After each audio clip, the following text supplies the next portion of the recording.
Good morning everyone, welcome to knowledge account. আমরা দেখবো আজকে 27/2026 এর ইম্পর্টেন্ট কারেন্ট অ্যাফেয়ার্স, তার সাথে সাথে রিলেটেড স্ট্র্যাটেজি। যেমন আজকে প্রথম প্রশ্ন আমাদের 2026 সালে পুনর্গঠিত নীতি আয়োগের নতুন ভাইস চেয়ারম্যান হিসেবে কাকে নিযুক্ত করা হয়েছে? নীতি আয়োগের নতুন ভাইস চেয়ারম্যান হিসেবে নিযুক্ত হয়েছেন অশোক কুমার লাহিড়ী। 2002 সাল থেকে 2007 সাল পর্যন্ত ইনি ভারত সরকারের 12তম মুখ্য অর্থনৈতিক উপদেষ্টা হিসেবে দায়িত্ব পালন করেছেন। 2021 সালে পশ্চিমবঙ্গ বিধানসভা নির্বাচনে দক্ষিণ দিনাজপুরের বালুরঘাট কেন্দ্র থেকে বিজয়ী হয়েছিলেন। 2021 সালে পশ্চিমবঙ্গ বিধানসভার পিএসসি সদস্য হিসেবেও নিযুক্ত হয়েছিলেন এবং ভারতের 15তম অর্থ কমিশনের একজন পূর্ণকালীন সদস্যও ছিলেন। নীতি আয়োগ 2026 পুনর্গঠন হলো, সেখানে চেয়ারম্যান বর্তমানে নরেন্দ্র মোদী, ইনি মানে অ্যাকচুয়ালি প্রধানমন্ত্রী আমাদের নীতি আয়োগের চেয়ারম্যান থাকেন। ভাইস চেয়ারম্যান শ্রী অশোক কুমার লাহিড়ী, পূর্ণকালীন সদস্য Shri Rajiv Gauba, professor K V Raju, professor Gobardhan Das, professor Abhay Karandikar, doctor M Srinivas. পুরো নাম নীতি আয়োগের হচ্ছে national institution for transforming India. এটা প্রতিষ্ঠিত হয়েছিল 1 জানুয়ারি 2015 সালে পরিকল্পনা কমিশনের পরিবর্তে। এর সদর দপ্তর নয়াদিল্লিতে রয়েছে। ভারত সরকারের একটা থিঙ্ক ট্যাঙ্ক। প্রথম ভাইস চেয়ারম্যান ছিলেন অরবিন্দ পানাগড়িয়া আর চিফ এক্সিকিউটিভ অফিসার বিবি আর সুব্রাহ্মণ্যম। এটা 2026-এ, ঠিক আছে। কেন নীতি আয়োগ গুরুত্বপূর্ণ? দেখো, রাজ্যগুলোকে দেশের নীতি নির্ধারণের সমান অংশীদার করে তোলে। এরা বিভিন্ন গুরুত্বপূর্ণ রিপোর্ট প্রকাশ করে, যেমন sustainable development goals India index, composite water management index, school education quality index, innovation মানে অটল ইনোভেশন মিশনের মাধ্যমে দেশের স্টার্ট আপ আর গবেষণার পরিবেশ তৈরি করে। 2047 সালের মধ্যে বিকশিত ভারত গড়ার দীর্ঘমেয়াদী পরিকল্পনা তৈরি করে এই নীতি আয়োগ। পরের প্রশ্নে যাবার আগে বলে দিই, তোমরা নলেজ অ্যাকাউন্ট অফিসিয়াল অ্যাপের ইবুক সেকশনে কারেন্ট অ্যাফেয়ার্সের মান্থলি পিডিএফ এবং কোর্স সেকশনে ইয়ারলি পিডিএফ প্লাস মক টেস্টগুলো একসাথে পাবে। ওখান থেকে তোমরা ডাউনলোড করে প্রিন্ট করে পড়াশোনা করতে পারো। এছাড়া বিভিন্ন ইবুক, অন্যান্য জিকের, সেগুলো ইবুক সেকশনে রয়েছে। আর বর্তমানে নলেজ অ্যাকাউন্ট অফিসিয়াল অ্যাপে এই ব্যাচগুলো চলছে। যারা যারা পিএসসি, মিসলেনিয়াস, ডাব্লিউবিসিএস এগুলোর জন্য পড়াশোনা করতে চাইছো, তারা এই জেনারেল কম্বাইন্ড ব্যাচে পড়াশোনা করতে পারো। এখানে তোমাদের লাইভ ব্যাচে এখন চলছে বর্তমানে। এছাড়াও রেলওয়ের পরীক্ষার জন্য বা এসএসসি পরীক্ষার জন্য এই কম্বাইন্ড ব্যাচ তোমাদের হয়ে যাবে। বাকি রেলওয়ের জন্য স্পেসিফিক ব্যাচও আছে, তোমরা চাইলে এখানেও যুক্ত হতে পারো। এই নিয়ে আরো কিছু কথা বলার থাকলে, জিজ্ঞাসা করার থাকলে এই নম্বরে হোয়াটসঅ্যাপ অথবা কল করে। নেক্সট, ভারতের 2027 সালে জনগণনার জন্য সরকার কোন টোল ফ্রি হেল্পলাইন নাম্বারটা চালু করেছে? 1855। সরকার এই টোল ফ্রি হেল্পলাইন নাম্বারটা চালু করেছে নাগরিকদের হাউস লিস্টিং আর গৃহগণনা সংক্রান্ত প্রশ্নের উত্তর দেওয়া এবং সচেতনতা বাড়ানোর উদ্দেশ্যে। ইংরেজি আর আঞ্চলিক ভাষায় সহায়তা পাওয়া যাবে। ভারতের রেজিস্ট্রার জেনারেল এবং সেন্সাস কমিশনারের কার্যালয় এর পরিচালনায় আমাদের যে মানে জনগণনা হবে, ডিজিটাল জনগণনা 2027, সেক্ষেত্রে এটা কাজে লাগবে, ঠিক আছে। নেক্সট, আমাদের এবারে যে জনগণনা সেটা দুটো পর্যায়ে হবে। প্রথম পর্যায়টা house listing and housing census, আর এপ্রিল থেকে সেপ্টেম্বর 2026 পর্যন্ত চলবে। দ্বিতীয় পর্যায়টা ফেব্রুয়ারি 2027 এই সময় চলবে এবং প্রতিটা ব্যক্তির জনতাত্ত্বিক তথ্য মানে নাম, বয়স, লিঙ্গ, শিক্ষা, পরিযান, প্রজন্ম সংক্রান্ত বিস্তারিত তথ্য এখানে এই সময়টা সংগ্রহ করা হবে। এরপর ভারতের প্রথম লিথিয়াম আয়ন ব্যাটারি এবং রেয়ার আর্থ ম্যাগনেট রিসাইক্লিং ইউনিটটা কোন রাজ্যে অবস্থিত? উত্তরপ্রদেশ। দেখো, ভারতের প্রথম integrated lithium ion battery recycling unit যেটা ইউপি এসআইডিসি, ঠিক আছে, ইন্ডাস্ট্রিয়াল এরিয়া সিকান্দারবাদ, উত্তরপ্রদেশে এখানে রয়েছে। রকলিঙ্ক ইন্ডিয়া প্রস্তুত করছে। এটা ব্যাটারি আর রেয়ার আর্থ ম্যাগনেট রিসাইক্লিং এর জন্য ভারতের প্রথম সমন্বিত বা ইন্টিগ্রেটেড প্ল্যান।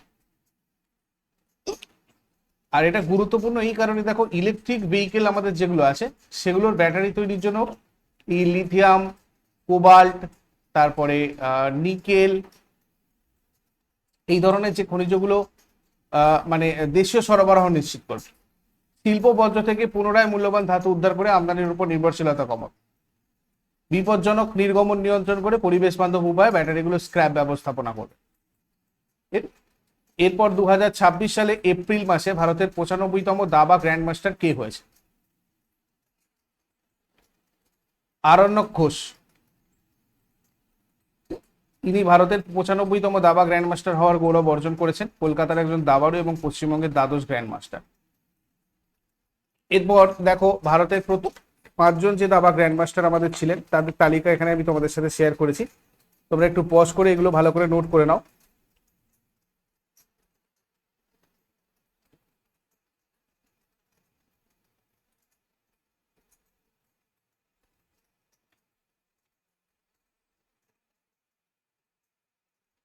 আর এগুলো হচ্ছে ভারতের শীর্ষস্থানীয় মহিলা গ্র্যান্ড মাস্টার, কেমন? এরপরে আমাদের যে ফাইট মানে বিশ্ব দাবা নিয়ন্ত্রক সংস্থা, ঠিক আছে, বিশ্বজুড়ে দাবার প্রসার আর নিয়ন্ত্রণের দায়িত্ব পালন করে। এর পুরো নাম হচ্ছে ফেডারেশন ইন্টারন্যাশনাল চেস, অর্থাৎ ইন্টারন্যাশনাল চেস ফেডারেশন। 20 জুলাই 1924 এটা প্রতিষ্ঠিত হয়েছিল। সুইজারল্যান্ডের লুজেনে রয়েছে সদর দপ্তর। এর মূল মন্ত্র বা মোটো হচ্ছে জেন্স ইউএনএ সামস সুমুস, অর্থাৎ এটা একটা ল্যাটিন শব্দ অ্যাকচুয়ালি, যার অর্থ হচ্ছে আমরা সবাই এক পরিবার। এরপরে সম্প্রতি ভারতের কোন সেনাপ্রধান আমেরিকার ইন্টারন্যাশনাল হল অফ ফেমে অন্তর্ভুক্ত হয়েছে? জেনারেল উপেন্দ্র দ্বিবেদী। ভারতীয় সেনাপ্রধান জেনারেল উপেন্দ্র দ্বিবেদী ভারতের 30তম এবং বর্তমান সেনাপ্রধান হিসেবে দায়িত্ব গ্রহণ করেছেন। আমেরিকার পেনসিলভেনিয়ায় অবস্থিত ইউএস আর্মি ওয়ার কলেজ এর ইন্টারন্যাশনাল হল অফ ফেমে অন্তর্ভুক্ত হয়েছে। তৃতীয় ভারতীয় সেনাপ্রধান ইনি, যিনি এই বিরল সম্মান লাভ করেছেন। তার আগে ভারতের প্রাক্তন 2 সেনাপ্রধান জেনারেল VK সিং এবং জেনারেল বিক্রম সিং এই সম্মান পেয়েছিলেন। এরপরে সম্প্রতি ভারত কোন দেশের সাথে AI এবং স্মার্ট সিটি পরিকল্পনার জন্য ডেটা পার্টনারশিপ চুক্তি স্বাক্ষর করেছে? Japan. Bharat Japan AI strategic dialogue এর অংশ হিসেবে এই চুক্তি স্বাক্ষরিত হয়েছে। জাপানের ওয়ান স্ট্রাকশন ইঙ্ক এবং ভারতের ডেটা কাভারি সিস্টেমস, যেটা IUDX এর প্রবর্তক, এরা একসাথে এটা করছে, পার্টনারশিপটা করেছে, যার মূল লক্ষ্য নির্মাণ খাতের অব্যবহৃত ডেটা ব্যবহার করে স্মার্ট সিটি পরিকাঠামো উন্নত করা। এরপরে IPL ইতিহাসে প্রথম ক্রিকেটার হিসেবে 800টা 4-এর মাইল ফলক স্পর্শ করেছেন কে? বিরাট কোহলি। দেখো IPL ইতিহাসে প্রথম ব্যাটার হিসেবে তিনি 800টা বাউন্ডারি মারার মাইল ফলক স্পর্শ করেছেন। IPL এ 300টা ছক্কা মারার নজির করেছেন এবং এটা অর্জনকারী মাত্র তৃতীয় খেলোয়াড় ইনি। এক দলের হয়ে রেকর্ড, মানে প্রথম ক্রিকেটার হিসেবে তিনি IPL এর একটা নির্দিষ্ট দলের হয়ে 300টা ছক্কা মারার রেকর্ড করলেন।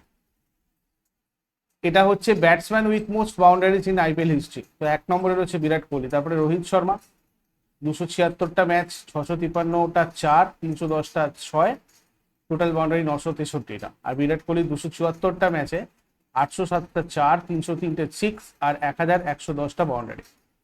তারপরে 3 নম্বরে রয়েছে শিখর ধাওয়ান। এরপর বিশ্বের প্রথম স্থায়ী ভূগর্ভস্থ পারমাণবিক বর্জ্য ভাণ্ডার কোন দেশে অবস্থিত?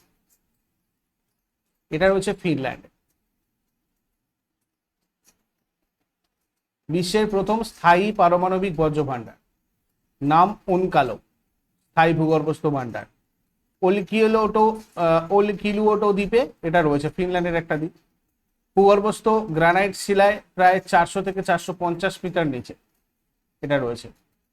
দেখো এটাই গুরুত্বপূর্ণ এই কারণেই, মানে পারমাণবিক বিদ্যুৎ কেন্দ্র থেকে উৎপাদিত যেসব বর্জ্য বা সেগুলোকে বলা হয় স্পেন্ট ফুয়েল। তো এই স্পেন্ট ফুয়েল হাজার হাজার বছর ধরে অত্যন্ত বিপজ্জনক তেজস্ক্রিয়তা ছড়ায়। বর্তমানে বিশ্বের প্রায় 4 লাখ টন এই ধরনের বর্জ্য অস্থায়ীভাবে কুলিং পুল বা ড্রাইভ কাজকে রাখা আছে, যেটা দীর্ঘমেয়াদী বা নিরাপদ নয়। উনকালো প্রকল্প যেটা আছে, এটা এই সমস্যার একটা স্থায়ী এবং পরিবেশ বান্ধব সমাধান প্রদান করেছে। এরপরে সম্প্রতি কোন দেশের গবেষকরা চাঁদের নতুন খনিজ সেরিয়াম ম্যাগনেসিয়াম চেইন সাইট আবিষ্কার করেছেন? চীন। চীনের গবেষকরা চাঁদের একটা নতুন খনিজ আবিষ্কার করেছেন, যার নাম সেরিয়াম ম্যাগনেসিয়াম চেনসাইড। চীনে পাওয়া এই 44 গ্রাম ওজনের একটা গোলাকার চন্দ্র উল্কাপিণ্ড থেকে এটা শনাক্ত করা হয়েছে। এটা চাঁদ থেকে পাওয়া 11তম পরিচিত খনিজ, বর্ণহীন স্বচ্ছ ভঙ্গুর, এর স্ফটিক দানাগুলো 10 মাইক্রোমিটারের চেয়েও ছোট। চীন বিশ্বের তৃতীয় দেশ যারা চাঁদে নতুন কোনো খনিজ আবিষ্কারের কৃতিত্ব অর্জন করলো। আর এটা চীনের আবিষ্কৃত চাঁদের দ্বিতীয় নতুন খনিজ। এর আগে 2022 সালে তারা চেনসাইট ওয়াই আবিষ্কার করেছিল। আর এই মানে এর যেটা মানে কাজ সেটা হচ্ছে এই খনিজটা বিশেষ উজ্জ্বলতা বা ফ্লুরোসেন্স প্রভাব আছে, মানে বিশেষ করে আমাদের এটা নেক্সট জেনারেশন যে এলইডি, ঠিক আছে, লাইট এমিটিং ডায়োড, এই তৈরিতে ব্যবহার করা যেতে পারে এটা। এরপরে ডাস্ট লিক কোন দুটো দেশের মধ্যে আয়োজিত একটা যৌথ সামরিক মহড়া? ভারত আর উজবেকিস্তান। সপ্তম সংস্করণ এটা একটা নামানগান এ হয়েছে। ভারত আর উজবেকিস্তানের 120 জন সেনা সদস্য, প্রতি দেশ থেকে 60 জন করে অংশগ্রহণ করেছে। ভারতীয় সেনাবাহিনী এবং ভারতীয় বিমান বাহিনী এই মহড়ায় অংশ নিয়েছে। এই মহড়াটা দুই দেশের মধ্যে প্রতিরক্ষা সহযোগিতা, সামরিক কৌশলগত সম্পর্ক বৃদ্ধিতে একটা গুরুত্বপূর্ণ ভূমিকা পালন করে। এরপরে 2026 সালে এপ্রিলে ভারতের বৈদেশিক মুদ্রার ভান্ডার কত বিলিয়ন ডলার অতিক্রম করেছে? 700 বিলিয়ন ডলার অতিক্রম করেছে। ভারতের বৈদেশিক মুদ্রার ভান্ডার দেখো এখন 703.31 বিলিয়ন ডলার। এপ্রিল 17, 2026 শেষ হওয়া সপ্তাহে 2.36 বিলিয়ন ডলার বেড়েছে। ফেব্রুয়ারি 2026 ভারতের ফরেক্স রিজার্ভ সর্বকালীন হাইটে মানে 728.494 বিলিয়ন ডলারে পৌঁছেছিল। এই হ্রাস বৃদ্ধি কেন ঘটে? বিদেশি বিনিয়োগ মানে এফডিআই এফপিআই বাড়লে বা বিশ্ববাজারে ডলারের তুলনায় অন্যান্য মুদ্রার মান বাড়লে রিজার্ভ বৃদ্ধি পায়। পশ্চিম এশিয়ার উত্তেজনার মতো ভূ রাজনৈতিক কারণে যখন রুপির মান পড়ে যায় তখন রুপিকে স্থিতিশীল রাখতে আরবিআই ডলার বিক্রি করে, ফলে রিজার্ভ কিছুটা কমে যায়। তো আগের দিনের হোমওয়ার্ক দেখো, মানব দেহের ব্লাড ব্যাংক হচ্ছে প্লিহা, আর এটা একটা বাস্কেটবল খেলায় একসময় কোর্টে একটি দলের খেলোয়াড়দের সর্বোচ্চ সংখ্যা হয় 5 জন। আর আজকে তোমাদের জন্য প্রশ্ন থাকবে 2023 সালে অনুষ্ঠিত মহিলা প্রিমিয়ার লিগের প্রথম সংস্করণে কতগুলো দল অংশগ্রহণ করেছিল, আর ভারতের গণপরিষদ কত সালে প্রতিষ্ঠিত হয়? শেষকালে কমেন্টে জানাও। চট করে আগের দিনের গুলো কুইক রিভাইজ করে নেবো, যারা যারা লাইভে রয়েছে অ্যান্সার করার চেষ্টা করো।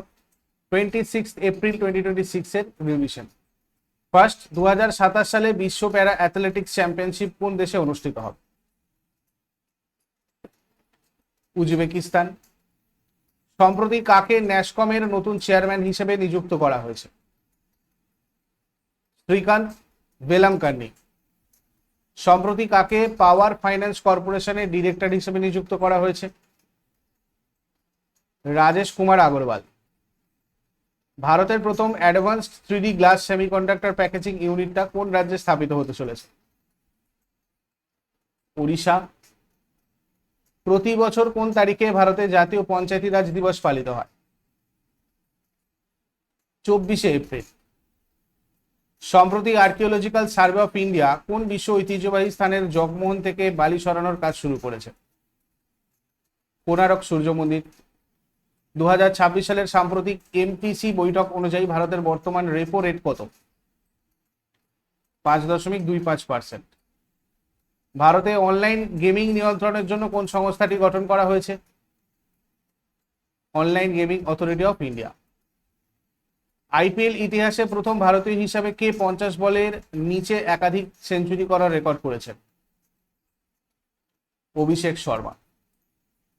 2026 সালে লন্ডনের হাউস অফ লর্ডসে কাকে গ্লোবাল গ্রিন আইকন সম্মানে ভূষিত করা হয়েছে? যোগিনাপল্লী সন্তোষ কুমার। সম্প্রতি কোন দেশ 15 বছরের কম বয়সীদের জন্য সোশ্যাল মিডিয়া ব্যবহারে কড়াকড়ি আরোপ করতে নতুন বিল পাস করেছে? তুরস্ক। সম্প্রতি ভারতের কোন শহরে চতুর্থ ডাইভিং সাপোর্ট ক্রাফট লঞ্চ করা হয়েছে? কলকাতা। এগুলো ছিল আগের দিনের কোয়েশ্চেন। ইউজফুল বলে মনে হলে অবশ্যই সবাই লাইক করো, বন্ধুদের সাথে শেয়ার করো, আর তোমাদের ভ্যালুয়েবল ফিডব্যাক জানাও। আর প্রতিদিন সকাল 6টার সময় ডেলি কারেন্ট অ্যাফেয়ার্সের আপডেটের জন্য নলেজ অ্যাকাউন্টকে সাবস্ক্রাইব করে বেল আইকন প্রেস করে অলে ক্লিক করে রাখো। Thank you so much, take care, have a great day.